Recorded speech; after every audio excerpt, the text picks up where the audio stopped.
Everybody tells you to fix the place up before you sell. Nobody tells you what it's actually worth to you. Because there are two completely different buyers out there, and they want opposite things from you. One pays a little extra for the home that's done, the other takes a lot off for one that isn't. Sellers treat repairs as a math problem. Spend X, get back Y. That's not what's happening. When you decide whether to fix things, you're choosing your buyer. The trouble starts when you try to be both. You try to do half the work, price it like it's finished, and then the move-in ready crowd walks away because it isn't done, and the bargain hunters walk away too because it isn't cheap. That's the house that sits. So let's talk about what each buyer is worth, which one there are more of, and what it costs you to skip the work.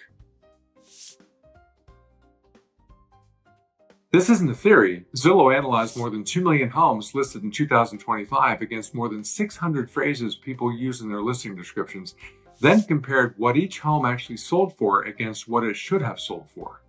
Homes described as turnkey sold for 2.9% more than expected. Remodeled homes came in at 2.2% above similar homes that didn't mention updates. So doing the work pays, and it pays modestly. Now here's the number that should stop you. Fixer-uppers sold for 14% less than expected. Read those together because the gap is the whole story. Finishing the job gets you low single digits, not finishing it costs you double digits.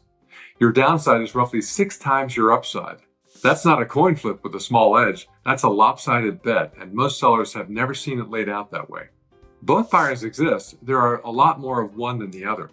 A survey of more than 2,000 homeowners found 62% bought a move-in ready home, only 28.1% bought a fixer-upper, and the small pool is wearing out.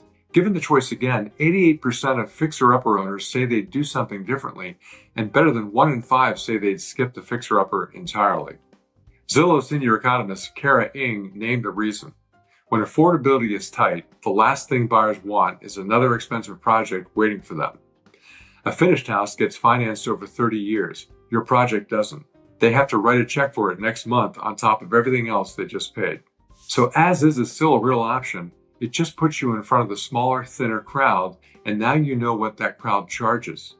You don't get to skip the repair, you only get to decide when you pay for it and who sets the price.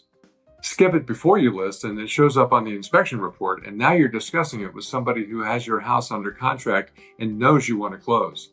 You're not negotiating from your kitchen anymore, you're negotiating from their side of the table. Sellers are catching on, but not fast enough. 39% of sellers heading into this year are expected to make a concession. 46.2% of sellers who actually closed in May made one, the highest May share Redfin has on record. So sellers are underestimating this by about 7 points. The bill comes in either way. The only question is whether you pay for it at your number or at theirs. So before you spend $1, answer the question first, which buyer am I selling to? If it's the one who wants it done, the work is positioning, and we should talk about which specific pieces matter for your house at your price point. Not everything. If it's the one who wants a project, that's fine, but then we price it that way from day one and market it to the people actually shopping for projects. What doesn't work is landing in the middle. That's a conversation, not a guess. Reach out, walk me through your house, and I'll tell you honestly which way I take it and what I think it's worth either way.